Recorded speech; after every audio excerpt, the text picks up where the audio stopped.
कोशिश कर हल निकलेगा, कोशिश कर हल निकलेगा, आज नहीं तो कल निकलेगा। अर्जुन के तीर सांसद मरुस्थल में भी जल निकलेगा। मेहनत कर पौधों को पानी दे, मरुस्थल में भी फल निकलेगा। नमस्कार दोस्तों, आपका बहुत बहुत स्वागत है आपके अपने गुरुकुल परिवार में। केमिस्ट्री की 12th क्लास की हमने कुछ वीडियो की थी और उन उन उन वीडियो में हमने हेनरी के नियम को पढ़ा था। आज हम हेनरी की सीमाओं के बारे में चर्चा कर लेते हैं, हेनरी के अनुप्रयोग के बारे में चर्चा कर लेते हैं। अगर हम हेनरी की सीमाओं की बात करें तो उसकी 3 सीमाएं ही मुख्य होती हैं। पहली है आपकी दाब बहुत अधिक ना हो, दाब बहुत अधिक ना हो। और दूसरी है ताप बहुत कम ना हो, ताप बहुत कम ना हो। और तीसरी है जो गैस है हमारी वो विलायक से क्रिया नहीं करनी चाहिए, विलायक से क्रिया ना करे। तो जो पिछली वीडियो थी उसमें हमने आपको एक एग्जांपल लिया था, आपको बताया था किस तरह से सोडा वाटर बनता है, नींबू पानी किस तरह से बनाते हैं। उस वीडियो में हमने एक बात कही थी कि हम दाब के वहाँ पर एक मीटर लगाते थे ताकि दाब बहुत अधिक ना हो जाए। उसमें बार बार बोला था कि दाब अधिक नहीं होना चाहिए, तो यही इसकी पहली कंडीशन होती है कि दाब इसका बहुत ज़्यादा नहीं होना चाहिए। दाब ज़्यादा होने पर क्या होता था, वो बोतल की टूटने की संभावनाएं बनती थी। दूसरी कंडीशन आती है ताप कैसा नहीं होना चाहिए, ज़्यादा कम नहीं होना चाहिए। दोनों ही एक दूसरे के अपोजिट होते हैं, ये हमको ध्यान रखना होगा। दाब अधिक ना हो और ताप कम ना हो। तीसरी कंडीशन ये आती है कि जो गैस होती है वो विलायक से क्रिया नहीं करनी चाहिए। अगर विलायक से क्रिया कर जाएगी तो हो सकता है कोई अन्य उत्पाद बन जाए। ये इसकी 3 क्या होती हैं, सीमाएं होती हैं। अगर हम इसके अनुप्रयोगों की बात करते हैं तो जो पहला अनुप्रयोग था वो तो सिंपल सा वही था जो हमने पिछली वीडियो में अध्ययन किया कि हम किस तरह से सोडा वाटर में कार्बन डाइऑक्साइड मिलाते हैं, तो पहला अनुप्रयोग होता है। दूसरे अनुप्रयोग की बात करते हैं तो हम देखते हैं जो ऊंचे ऊंचे पहाड़ होते हैं वहाँ पर जो लोग रहते हैं उनका जो शरीर होता है बहुत कमजोर हो जाता है, क्योंकि ऊंचाई पर अधिक ऊंचाई वाले स्थानों में क्या होता है, ऑक्सीजन की कमी होती है। और ऑक्सीजन की कमी के कारण वहाँ पर क्या हो जाता है, दाब कम हो जाता है। और दाब कम होने की वजह से उनका शरीर कमजोर हो जाता है और उसमें क्या हो जाता है, एनॉक्सिया नाम की क्या हो जाती है, बीमारी हो जाती है। और तीसरे प्रयोग की बात करते हैं, तीसरे अनुप्रयोग की में हम देखते हैं कि जो समुद्र का गहरा पानी होता है उसमें गोताखोर जाते हैं और हमारे पास एक सिलेंडर होता था जिसे हम ऑक्सीजन सिलेंडर बोलते हैं, उसमें पहले ऑक्सीजन और नाइट्रोजन भरी रहती थी। अब क्या होता है, जैसे ही समुद्र में कोई गोताखोर नीचे जाता है तो उसमें क्या होता है, ऑक्सीजन का बहुत ज़्यादा दबाव होता है और ज़्यादा उच्च दाब के कारण क्या होता है, ऑक्सीजन और नाइट्रोजन दोनों ही एक ऐसी गैसें होती हैं जो हमारे ब्लड में, खून में बहुत जल्दी से विलय होती हैं। अब जब उच्च दाब होगा तो ऑक्सीजन और नाइट्रोजन क्या होती थी, वो गोताखोर के ब्लड में चली जाती थी। अब उसके ब्लड में जाने से क्या होता है, जब वो दोबारा वापस सतह पर लौट गया था तो क्या होता कि जो गैसें थी वो उसकी कोशिकाओं से बुलबुलों के रूप में बाहर निकलती थी, जिससे क्या होगा कि उसकी बॉडी में बहुत ज़्यादा दर्द होता था। मतलब ऐसा दर्द, जो पीड़ा, ऐसी पीड़ा थी या ऐसा दर्द था जो सहन करने योग्य नहीं था। आप सोचिए कि उसमें यदि वो कोई गैस हमारे बॉडी में से बुलबुलों के रूप में बाहर से निकले तो कितनी वेदना होगी, कितनी पीड़ा होगी। उसमें बहुत बड़ी समस्या ये होती थी कि एक तो वो गैस जो थी हमारी कोशिकाओं को अवरुद्ध कर देती थी। कोशिकाओं के अवरुद्ध होने की जो अवस्था थी उसको हम बेंड कहते हैं। और दूसरी बात ये थी कि जब ज़्यादा दर्द होता था, असहनीय दर्द के कारण कभी कभी व्यक्ति की मृत्यु भी हो जाती थी। इसलिए क्या किया गया, उसके उपाय के लिए हम हीलियम गैस को सिलेंडरों में मिलाते हैं। तो सबसे पहले क्वेश्चन ये भी बनता है कि गोताखोरों के सिलेंडर में, ऑक्सीजन सिलेंडर में हम हीलियम गैस क्यों मिलाते हैं, क्योंकि उससे बैंड की अवस्था खत्म हो जाती है। अब बात कर लेते हैं अपने नेक्स्ट टॉपिक पर। ये इस चीज़ में हमने पिछली वीडियो का कुछ सारांश बचा था, ये समझ लो हेनरी के अनुप्रयोग और इसकी कमियां बची थी, सीमाएं बची थी, इसके बारे में हमने चर्चा की। अब हम बात करते हैं अपनी नेक्स्ट वीडियो की, तो इसमें हम पढ़ेंगे रावल का नियम। अच्छा, राहुल के नियम से पहले आप एक चीज समझिए। राहुल के नियम से पहले हम क्या कर रहे हैं, हम यहाँ कोई विलयन ले रहे हैं और इस विलयन में मैं क्या कर रहा हूँ, यहाँ पर मेरा कोई एक पदार्थ है, इसे मान लेते हैं हम ए।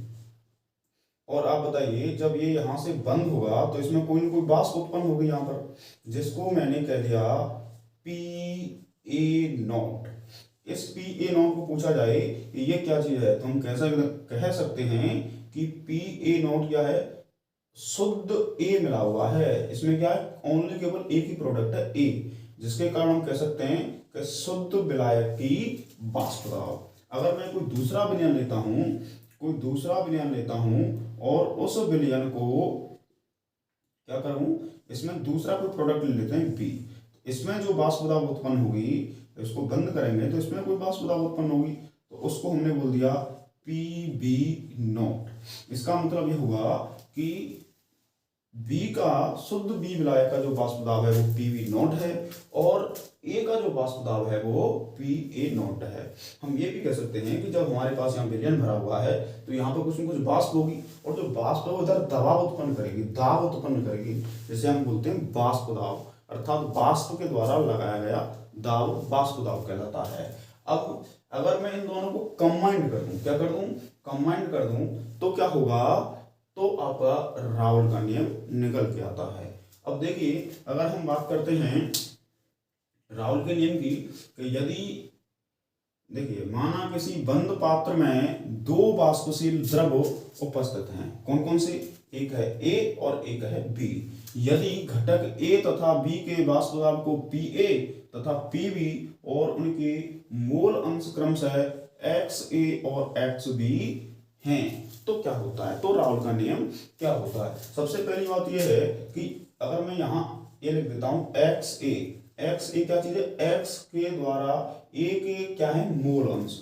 मैं ये भी कह सकता हूँ कि यहाँ पर वाष्प दाब कितना होगा, तो आप सिंपल सा बोलेंगे कि सर जितनी इसके मोलों की संख्या ज्यादा होगी उतना ही वाष्प दाब ज्यादा होगा। हम कह सकते हैं जिसके मोल अंश ज्यादा हैं या जितने मोल अंश हैं उतना ही वाष्प दाब अधिक होने वाला है। ठीक, अगर मैं इसमें भी इसके मोल अंश की बात करता हूं तो एक्स भी निकलते हैं। वही हमने यहाँ बात की, हमने यहाँ पर दो घटक ले लिए ए और बी, और यदि इनमें क्या है, एक पी यहाँ पे लगने वाला वाष्प दाब और इसका क्या है पी ए के द्वारा लगने वाला वाष्प दाब, क्योंकि ए के मोल अंश हैं वो एक्स ए हैं और बी के जो मोल अंश हैं वो एक्स बी हैं। तो रावल का नियम क्या कहता है, उसको हम थ्योरेटिकल फॉर्म में पढ़ लेते हैं। जब किसी वाष्पशील घटक का आंशिक दाब उसके मोल अंश के समानुपाती होता है। अभी हमने एक मिनट पहले क्या बोला कि इसमें सर जिसकी इसमें वाष्प दाब कितना होगा, जितने उसके मोलों की संख्या होगी, अर्थात मोलों की संख्या बढ़ाने पर वाष्प दाब क्या होता है, बढ़ता है। तो हम कह सकते हैं कि जो मोल की संख्या होती है वो क्या करती है, वाष्प दाब के समानुपाती होती है। अगर हम वाष्प दाब के समानुपाती की बात करते हैं तो मैंने इसको लिख दिया P A is proportional to X A, और हम जानते हैं कि यदि हम समानुपाती के चिन्ह को तोड़ते हैं तो कोई ना कोई क्या आता है, स्थिरांक आता है। अब बात यह आती है कि पी ए नॉट क्या चीज है, तो अभी हमने एक सेकंड पहले पढ़ा, अभी जो चित्र बनाया था उसमें पी ए नॉट का मतलब था शुद्ध ए के जो वाष्प दाब था, शुद्ध ए विलायक का जो वाष्प दाब होता है वो पी ए नॉट होता है। वही P V proportional to X भी लिख सकते हैं, तो पी वी को तोड़ूंगा तो जाएगा P V naught into X V. मेरे हिसाब से इसमें कोई प्रॉब्लम नहीं आनी चाहिए। अब हम बात करते हैं पी टोटल की, अर्थात कुल वाष्प दाब जो होगा वो होगा P A plus P B. तो बताइए पी जो टोटल है वो पी ए का मान क्या है, यहाँ लिख सकते हैं, यहाँ से P A naught X A plus P B naught X B. यहाँ से पी ए का मान ले लिया और यहीं से पी बी का मान ले लिया। अब बताओ, हमने पिछली क्लास में भी पढ़ा था कि एक्स ए और एक्स बी इसका जो योग होता है वो कितना होता है जी, एक होता है। कितना होता है, एक। अगर मैं चाहूं तो यहां से एक्स बी का मान निकाल सकता हूं और एक्स बी का मान बनता है 1 माइनस एक्स ए, अर्थात इस वैल्यू को एक्स बी बराबर यहाँ एक्स ए की जगह पर रख सकते हैं, ताकि जो हमारा इक्वेशन है, जो हमारा समीकरण है वो पूरा का पूरा एक्स बी की फॉर्म में चेंज हो जाए। तो सबसे पहले क्या करना है हमको, इस पी टी यानी पी टोटल बराबर हो जाएगा पी ए नॉट और एक्स ए की जगह पे मैंने रख दिया 1 माइनस एक्स बी प्लस ये क्या हो जाएगा पी बी नॉट और ये एक्स बी जैसे का तैसा।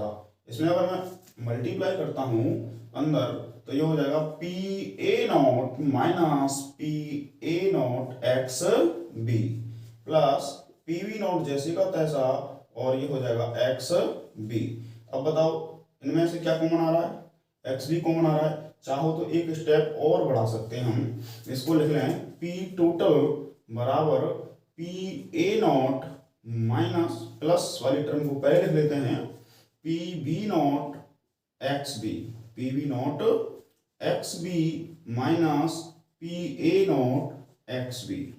तो अगर मैं पी टी बराबर निकालूं तो पी ए नॉट जैसे का तैसा प्लस इसमें से क्या कॉमन आ गया, इसमें से कॉमन आ गया एक्स बी।